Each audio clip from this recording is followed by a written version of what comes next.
Você já se perguntou por que o livro do Apocalipse é tão diferente dos outros livros do Novo Testamento? Hoje, vamos explorar juntos os mistérios e as mensagens deste livro fascinante que ultrapassa os limites do tempo e do espaço. Neste vídeo, vamos mergulhar profundamente no livro do Apocalipse, entendendo sua importância, simbolismo e a mensagem atemporal que ele traz para a igreja. Vamos explorar as visões que o apóstolo João recebeu, a mensagem para as 7 igrejas e o que isso significa para nós hoje.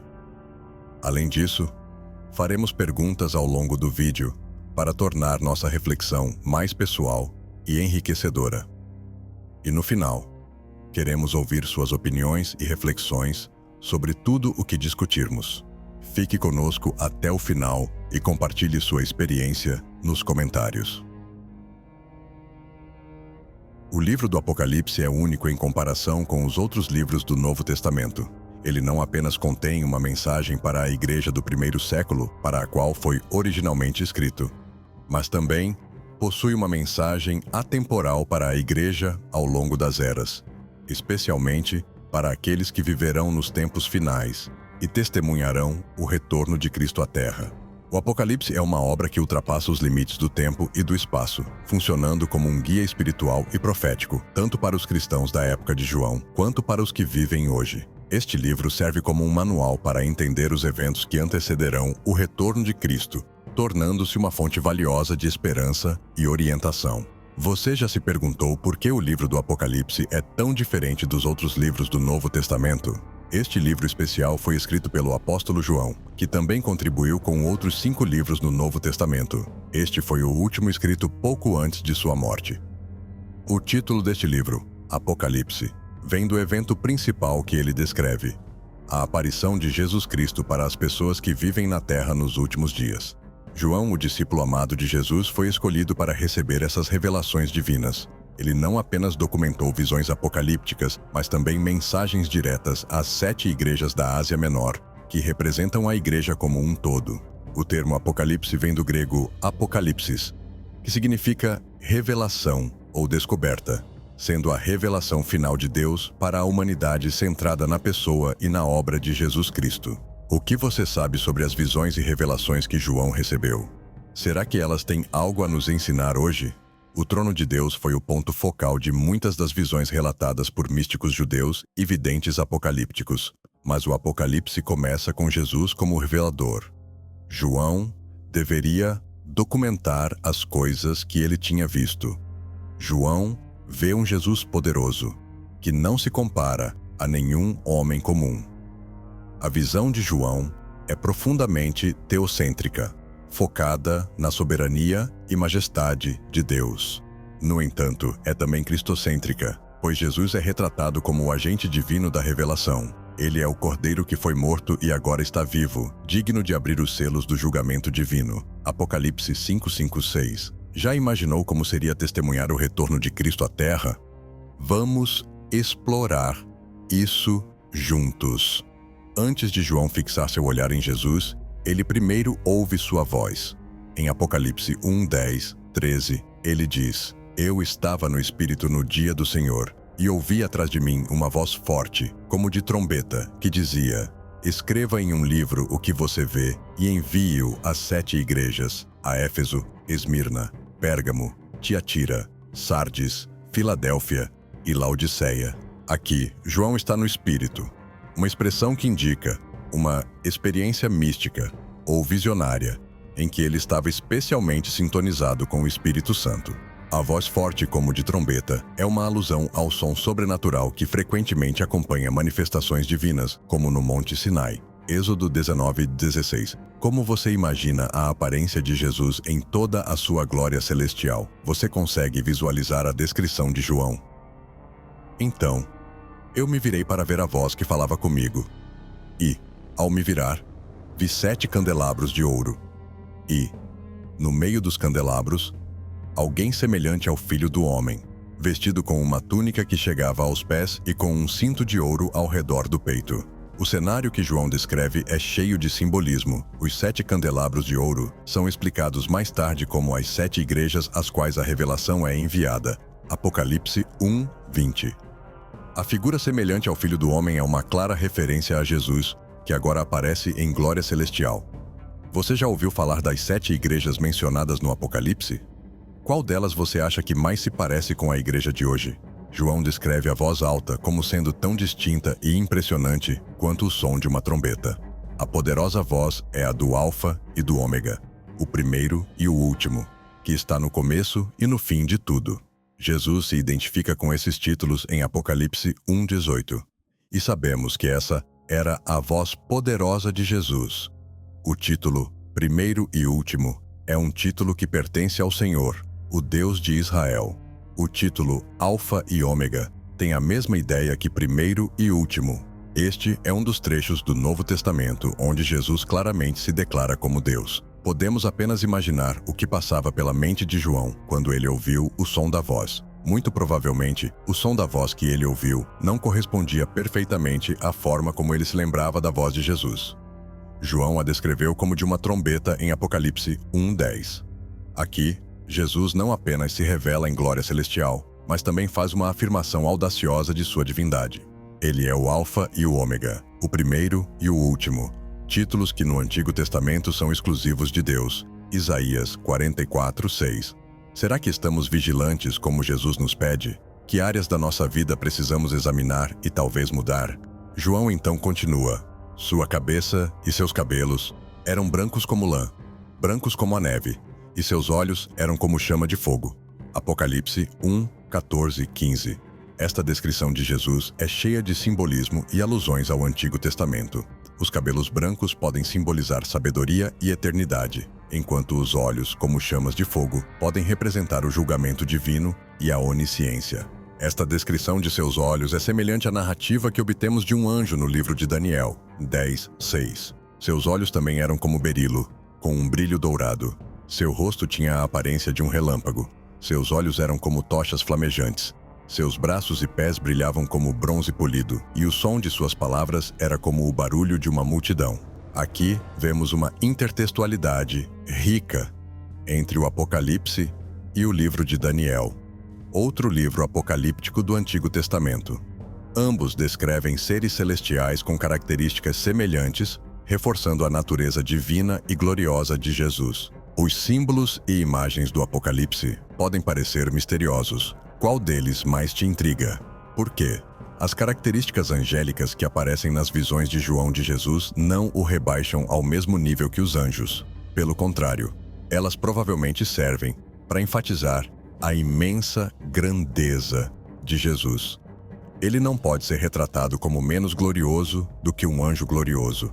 Jesus é apresentado em toda a sua majestade e glória, superando até mesmo as mais magníficas descrições de anjos no cânon bíblico. Ele é o Rei dos Reis e o Senhor dos Senhores, digno de toda a honra, glória e adoração. O que você acha que os 7 candelabros e as 7 estrelas representam? Como isso se aplica à nossa vida espiritual? Olhos como fogo descrevem olhos apaixonados na literatura grega, mas também podem retratar os olhos flamejantes de seres divinos ou anjos. Metal incandescente também pode retratar a glória de Deus, como em Ezequiel 1:27. E vi algo como metal brilhante, como a aparência de fogo ao redor. Desde o que parecia ser a sua cintura para cima, e desde o que parecia ser a sua cintura para baixo, vi algo como a aparência de fogo, e havia um resplendor ao redor dele. Este é mais um exemplo de como o Apocalipse e outros livros bíblicos se entrelaçam para criar uma tapeçaria rica e complexa de imagens e significados. Outras características sugerem que, enquanto Jesus compartilha algumas semelhanças com seres celestiais descritos em outras partes da Bíblia, ele é único e incomparável em sua divindade e majestade. Jesus é singular em sua natureza e missão.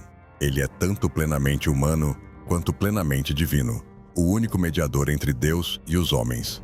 1 Timóteo 2:5. Sua revelação no Apocalipse serve como um lembrete poderoso de sua autoridade e glória, que serão plenamente manifestadas no fim dos tempos.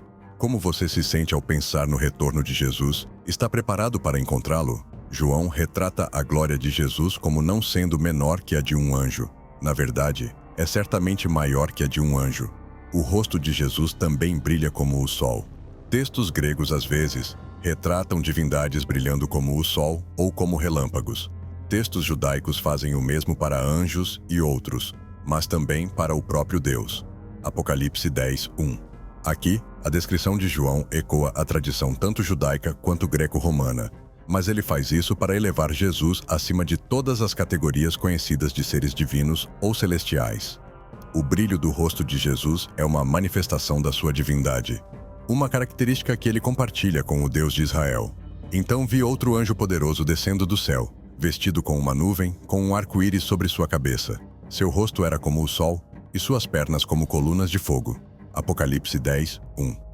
Você sabia que o apóstolo João escreveu este livro enquanto estava exilado na ilha de Patmos? O que será que ele sentiu ao receber essas visões? João continua em Apocalipse 1:16. Em sua mão direita, ele segurava 7 estrelas, e de sua boca saía uma espada afiada de 2 gumes, e seu rosto, refletindo sua majestade e glória Shequina, era como o sol brilhando em todo o seu poder ao meio-dia. A espada afiada de 2 gumes que sai da boca de Jesus é uma alusão a Isaías 11:4. Mas com justiça julgará os pobres, e decidirá com equidade pelos mansos da terra, e ferirá a terra com a vara de sua boca, e com o sopro dos seus lábios matará o ímpio. A espada simboliza o julgamento divino que Jesus executará, e as 7 estrelas em sua mão direita representam as 7 igrejas às quais a revelação é enviada. Quando o vi, caí aos seus pés como morto, e ele colocou sua mão direita sobre mim, dizendo: Não temas, eu sou o primeiro e o último. Apocalipse 1:17. Você já pensou na coroa da vida que Jesus promete aos fiéis? O que significa para você ser fiel até a morte? Mesmo João, que conhecia Jesus intimamente durante seu ministério terreno, é tomado por um temor reverente ao encontrar o Cristo glorificado. Este é um testemunho poderoso da majestade divina, que Jesus voluntariamente deixou de lado para viver como homem na terra. Não temas, eu sou o primeiro e o último, e o que vive. Fui morto, mas eis aqui estou vivo para todo o sempre. Amém. E tenho as chaves da morte e do inferno. Apocalipse 1:18. Jesus oferece conforto a João, assegurando-lhe que ele detém o poder sobre a vida e a morte. Ele é a encarnação da eternidade, tendo existido desde o início e que existirá para sempre. Ele é o Deus de toda a eternidade, Senhor do passado eterno e do futuro eterno. Não temas, eu sou o primeiro e o último, e o que vive. Fui morto, mas eis aqui estou vivo para todo o sempre. Amém. E tenho as chaves da morte e do inferno. Apocalipse 1:18.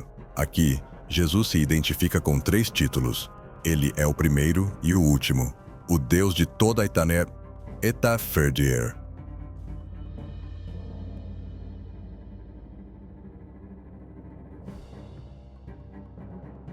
Ele é aquele que vive. Foi morto, está vivo para todo sempre. E ele detém as chaves da morte e do inferno. Cada um desses títulos reforça a divindade de Jesus e sua autoridade sobre todos os aspectos da existência. Jesus instruiu João a escrever sobre as coisas que estavam acontecendo em seu dia, ou seja, as coisas que pertencem às 7 igrejas localizadas na Ásia. Também lemos sobre as coisas que acontecerão depois disso. Isso indica que Jesus queria que João relatasse sobre os eventos que ocorreriam após as coisas relacionadas às 7 igrejas, ou seja, os eventos dos últimos dias. O que você acha que os 7 candelabros e as 7 estrelas representam? Como isso se aplica à nossa vida espiritual? O Apocalipse, em sua forma original, era conhecido em grego antigo como Apocalipsis, que significa uma revelação, um desvelamento. O livro do Apocalipse é a revelação de Jesus Cristo, no sentido de que pertence a Ele. Ele é quem está fazendo a revelação.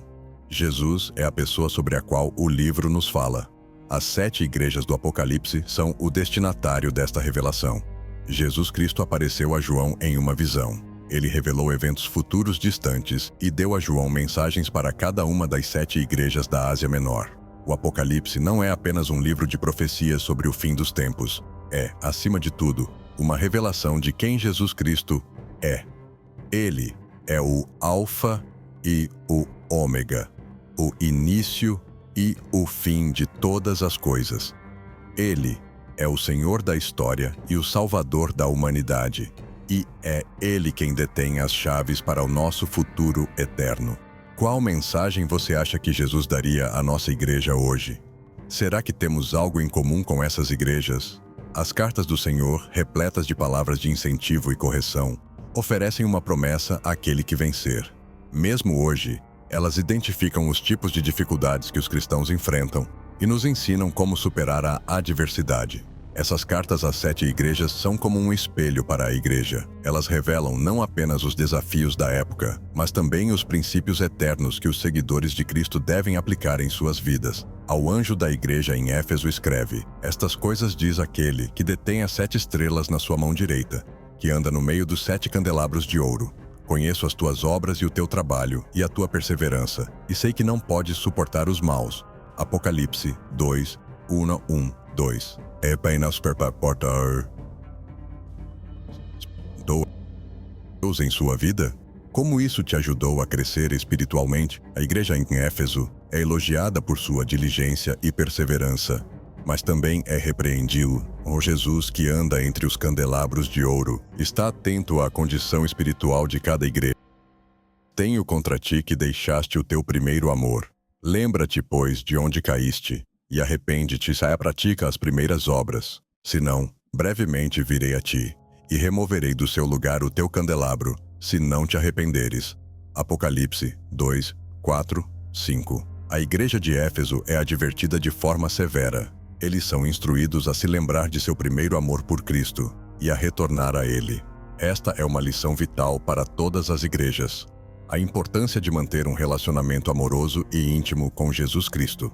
Lembra-te, pois, de onde caíste, e arrepende-te e pratica as primeiras obras. Apocalipse 2, 5. Parece uma solução tríplice para o problema da falta de amor em Éfeso: lembrar, arrepender-se e repetir. Ele os chama a refletir sobre a qualidade de seu relacionamento com Ele no início de sua fé, a se arrepender de seu afastamento e a retomar as práticas espirituais que inicialmente os aproximaram dele. Se não te arrependeres, virei a ti e removerei o teu candelabro do seu lugar. Apocalipse 2, 5. Aqui, Jesus adverte sobre as graves consequências de se afastar dele. A remoção do candelabro simboliza a perda da influência e do testemunho da igreja na comunidade e no mundo. Conheço a tua tribulação e a tua pobreza, mas tu és rico, e a blasfêmia dos que se dizem judeus, e não o são, mas são a sinagoga de Satanás. Apocalipse 2, 9. A igreja em Esmirna enfrenta uma situação completamente diferente. Eles são pobres em bens materiais, mas ricos em fé. Eles enfrentam perseguição e difamação, mas recebem apenas elogios de Cristo. Este é um lembrete poderoso de que as circunstâncias externas não são um indicador da aprovação ou desaprovação de Deus. Sê fiel até a morte, e dar-te-ei a coroa da vida. Apocalipse 2, 10. A igreja em Esmirna é encorajada a permanecer fiel em meio à perseguição. A promessa é a coroa da vida, um símbolo do triunfo eterno sobre o sofrimento e a morte. Não temas as coisas que tens de sofrer. Eis que o diabo lançará alguns de vós na prisão para que sejais provados, e tereis uma tribulação de 10 dias. Sê fiel até a morte, e dar-te-ei a coroa da vida.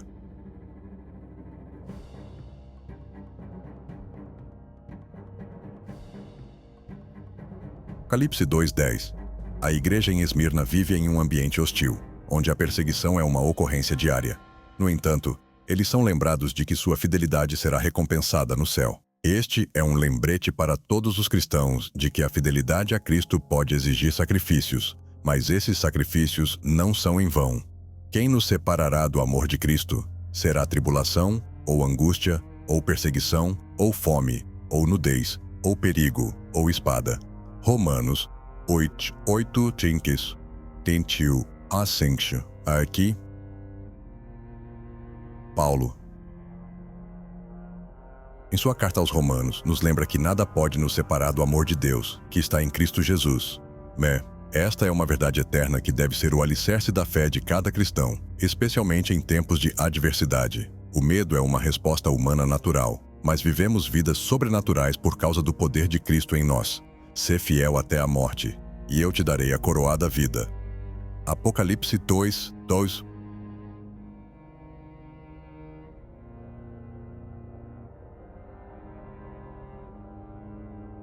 Dado o contexto de perseguição severa em Esmirna, Cristo está dizendo: sim, você pode perder sua vida por minha causa, mas seja fiel até o fim. A coroa da vida é uma promessa de recompensa eterna, uma afirmação de que o sofrimento terreno tem um propósito celestial.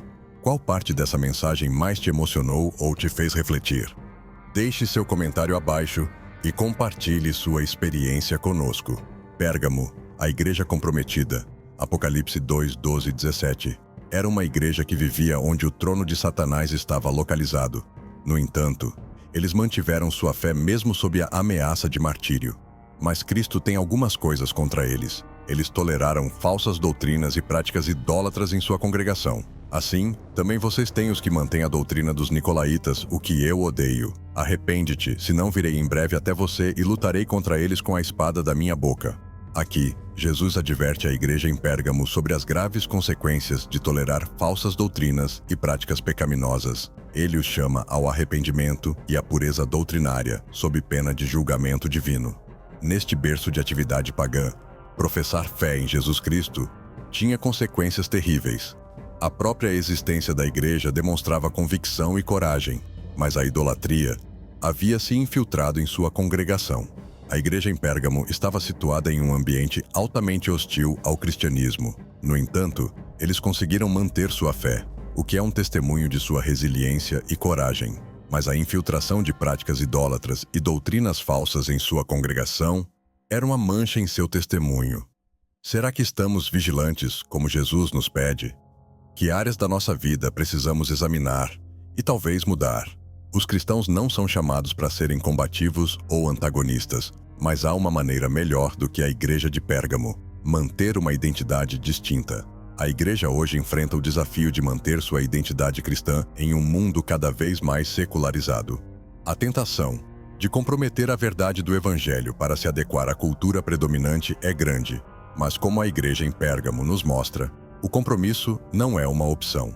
Portanto, tudo suporto por amor dos eleitos, para que também eles alcancem a salvação que está em Cristo Jesus com glória eterna. 2 Timóteo 2:10. Paulo nos lembra que o sofrimento e a perseguição têm um propósito maior: a salvação dos eleitos. Isso deve nos encorajar a permanecer firmes em nossa fé, independentemente das circunstâncias. Estejam alerta e vigiem. O diabo, o inimigo de vocês, anda ao redor como leão rugindo e procurando a quem possa devorar. 1 Pedro 5:8. Pedro nos adverte para estarmos vigilantes contra as ciladas do inimigo. A igreja em Pérgamo serve como um lembrete sombrio do que pode acontecer quando baixamos a guarda e permitimos que falsas doutrinas e práticas idólatras entrem em nossa comunidade de fé. Tudo isso é de Deus, que nos reconciliou consigo mesmo por meio de Cristo e nos deu o ministério da reconciliação, 2 Coríntios 5:18. A principal responsabilidade é levar as pessoas à cruz de Cristo. Isso é o que ele chama de ministério da reconciliação, e é uma tarefa que todos os cristãos devem levar a sério. Se somos intolerantes aos olhos de alguns, que assim seja. Nossas preferências não podem ser usadas para definir a verdade. Ela existe independentemente da opinião popular e não se conforma com a demanda popular. Aqui, somos lembrados de que a verdade do Evangelho não é uma questão de opinião ou preferência pessoal. Ela é absoluta, é imutável, como as palavras de Jesus: Eu sou o caminho, a verdade e a vida. João 14:6. Tiatira, a igreja adúltera. Apocalipse 2:18-29. Era uma igreja que tinha muitas qualidades admiráveis, como amor, fé, serviço e perseverança. No entanto, eles toleravam imoralidade em sua congregação, especificamente uma mulher chamada Jezabel, que se autodenominava profetisa. Eu dei a ela tempo para se arrepender de sua imoralidade, mas ela não quer. Portanto, vou lançá-la em uma cama de sofrimento. Apocalipse 2:21. Aqui, Jesus expressa sua paciência e misericórdia ao dar tempo para o arrependimento. No entanto, ele também deixa claro que a justiça será feita se o arrependimento não ocorrer. Isso ecoa as palavras de Pedro. O Senhor não retarda a sua promessa, ainda que alguns a tenham por tardia, mas é longânimo para convosco, não querendo que alguns se percam, senão que todos venham a arrepender-se. 2 Pedro 3:9. Você sabia que o apóstolo João escreveu este livro enquanto estava exilado na ilha de Patmos? O que será que ele sentiu ao receber essas visões? Então todas as igrejas saberão que eu sou aquele que sonda corações e mentes, e retribuirei a cada um de vocês de acordo com as suas obras. Apocalipse 2:23. Jesus, o justo juiz, conhece os corações e as mentes de todos. Ele recompensará ou punirá cada um de acordo com suas obras, como também é afirmado em Romanos 2:6. Deus retribuirá a cada um conforme o seu procedimento. Na superfície, o amor, a fé, o serviço e a paciência da igreja eram admiráveis, mas Cristo, com olhos de fogo, reconheceu sua deficiência. A igreja em Tiatira tinha qualidades louváveis, mas também tinha falhas graves. Jesus, que vê além das aparências, sonda profundamente a condição espiritual de seu povo. Ele os exorta a se arrependerem e a buscarem a santidade, porque ele é santo. É uma coisa terrível cair nas mãos do Deus vivo. Hebreus 10:31. Este versículo serve como um aviso solene para todos nós. Deus é amoroso e misericordioso, mas também é um Deus de justiça, que não tolerará o pecado indefinidamente. Como você imagina a aparência de Jesus em toda a sua glória celestial? Você consegue visualizar a descrição de João? Agora digo ao resto de vocês em Tiatira, a vocês que não aderem ao ensino dela e não aprenderam os chamados segredos profundos de Satanás, não porei sobre vocês outro fardo, além de reterem o que já têm até que eu venha. Apocalipse 2:24, 25. Para aqueles em Tiatira que se mantiveram fiéis, Jesus oferece palavras de encorajamento. Ele reconhece a fidelidade deles e os exorta a continuar firmes em sua fé. A mensagem para os conquistadores. Apocalipse 2:26, 29. Aos que vencerem, Jesus promete autoridade sobre as nações e a estrela da manhã, que é uma referência a ele mesmo. Apocalipse 22:16. Esta é uma promessa de recompensa eterna e de comunhão íntima com Cristo. Sardes, a igreja morta, Apocalipse 3:1-6, tinha a reputação de estar viva, mas na realidade estava morta. Jesus a exorta a acordar e fortalecer o que ainda resta. Ele adverte que, se não acordarem, ele virá como um ladrão, e eles não saberão a que horas ele virá. No entanto, há alguns em Sardes que ainda são dignos e andarão com Jesus vestidos de branco. Essa igreja serve como um aviso para todas as igrejas que têm aparência de piedade, mas negam o seu poder. De 2 Timóteo 3:5. Aquele que tem os 7 Espíritos de Deus e as 7 estrelas. Apocalipse 3:1. Aqui, Jesus é descrito como aquele que detém os 7 Espíritos de Deus, que representam a plenitude do ministério do Espírito Santo. A igreja em Sardes tinha extinguido o Espírito em suas atividades, resultando em uma igreja morta. O que você acha que os 7 candelabros e as 7 estrelas representam? Como isso se aplica à nossa vida espiritual? Me 5 instruções para a igreja morta. 1. Ser sensível ao pecado. A igreja deve estar alerta e vigilante. 2. O ensino deve estar de acordo com a palavra de Deus. O afastamento da doutrina resulta em morte espiritual. 3. Submissão ao controle do Espírito. Através do Espírito Santo que ouvimos e recebemos a palavra de Deus de forma transformadora. Efésios 4:30, 1 Tessalonicenses 5:19. 4. Ser sujeito à autoridade da palavra de Deus. A igreja deve honrar e ensinar fielmente a Bíblia. Quando uma igreja abandona a Bíblia, o Espírito Santo perde sua principal ferramenta para transformar os crentes à imagem de Cristo. 5. Ser arrependido do pecado. O arrependimento é sempre a resposta para voltar aos trilhos com Deus. As igrejas perecem como resultado do pecado de seus membros e são restauradas através do arrependimento de seus membros. Ser esperançoso. Apesar de suas falhas, Cristo ofereceu esperança a Sardes. A igreja poderia experimentar a vida eterna se retornasse à obediência aos seus mandamentos. Filadélfia, a igreja fiel, Apocalipse 3, 7, 13. É elogiada por sua fidelidade. Eles tinham uma porta aberta diante deles, tinham mantido a palavra de Deus e não tinham negado o nome de Jesus. Jesus promete protegê-los da hora da provação que virá sobre o mundo inteiro. Ele também promete que aqueles que vencerem serão feitos pilares no templo de Deus e receberão um novo nome. Porque guardaste a palavra da minha perseverança, também eu te guardarei da hora da provação que há de vir sobre o mundo inteiro, para experimentar os que habitam sobre a terra. Apocalipse 3:10. Esta é uma das promessas mais encorajadoras do Novo Testamento, sugerindo que aqueles que são fiéis a Cristo serão poupados dos julgamentos mais severos que virão sobre a terra. Eis que venho sem demora. Guarda o que tens, para que ninguém tome a tua coroa. Apocalipse 3:11. Jesus adverte a igreja em Filadélfia para ser vigilante. A coroa aqui pode ser vista como a recompensa eterna que espera aqueles que são fiéis a Cristo até o fim. Aquele que tem ouvidos, ouça o que o Espírito diz às igrejas. Apocalipse 3:13. Esta é uma exortação para todos nós, em todas as épocas e lugares, para ouvir e obedecer ao que o Espírito Santo está dizendo à igreja. Como está escrito em Tiago 1:22. Sede, porém, praticantes da palavra, e não somente ouvintes, enganando-vos a vós mesmos. As igrejas de Sardes e Filadélfia representam dois extremos que podem ser encontrados nas igrejas hoje. Uma igreja morta que precisa acordar e uma igreja fiel, que é encorajada a perseverar. Ambas as igrejas são chamadas a ouvir o que o Espírito diz e a responder em obediência, confiar na força de Cristo e ser fiel a Ele e à sua palavra. O que você acha que os 7 candelabros e as 7 estrelas representam? Como isso se aplica à nossa vida espiritual? O que isso tem a ver conosco hoje? Se Cristo está presente e a igreja está comprometida com Ele, uma porta de oportunidade para o ministério se abrirá. Toda igreja deve orar para que essas portas sejam reconhecidas e abertas. Confiar na força de Cristo é essencial para o corpo da igreja.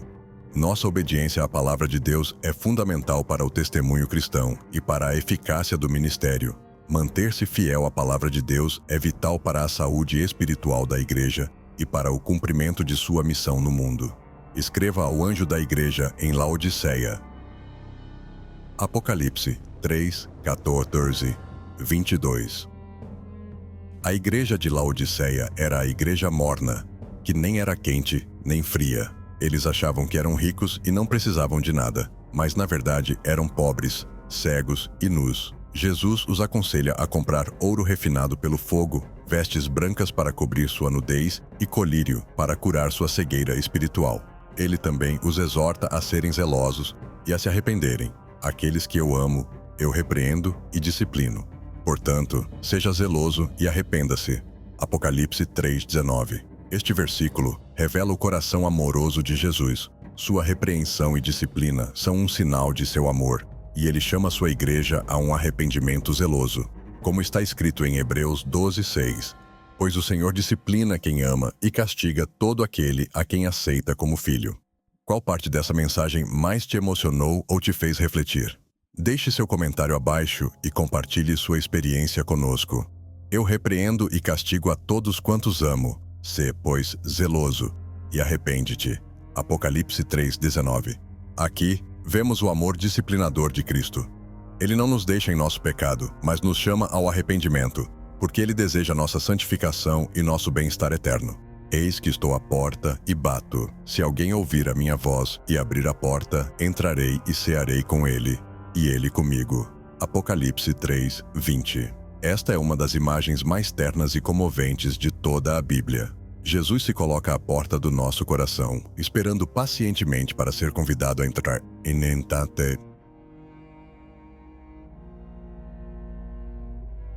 Ele te apresenta e deseja uma comunhão íntima conosco, e tudo o que precisamos fazer é abrir a porta. Esta é uma mensagem poderosa de esperança e redenção para todos nós. Não importa quão distante possamos estar, Jesus sempre está à porta, pronto para entrar e transformar nossas vidas se apenas o deixarmos entrar. Em João 10:9, Jesus diz: Eu sou a porta. Se alguém entrar por mim, será salvo. Entrará e sairá e achará pastagem. A metáfora da porta é uma maneira de Jesus nos lembrar que Ele é o caminho para a salvação e a vida eterna. Ele é a porta pela qual devemos entrar para encontrar a verdadeira paz e felicidade. Jesus continua a oferecer esperança. Em um momento de crise, um momento de perigo, o Espírito nos chama de volta a Cristo. Ele é o caminho, a verdade e a vida. João 14:6. Ele nos convida a deixarmos nossos fardos aos seus pés e a seguirmos sua direção para nossas vidas. As igrejas de Apocalipse são um reflexo de nós mesmos, com nossas forças e fraquezas. Elas nos ensinam sobre a importância de manter nossa fé, de permanecer firmes na palavra de Deus e de não nos conformarmos com os padrões deste mundo. A mensagem de Jesus às igrejas de Apocalipse é uma mensagem de esperança, redenção e promessa de vida eterna para aqueles que o seguirem até o fim. Que possamos buscar o arrependimento onde for necessário, fortalecer o que ainda resta e permanecer fiéis ao nosso primeiro amor, Jesus Cristo.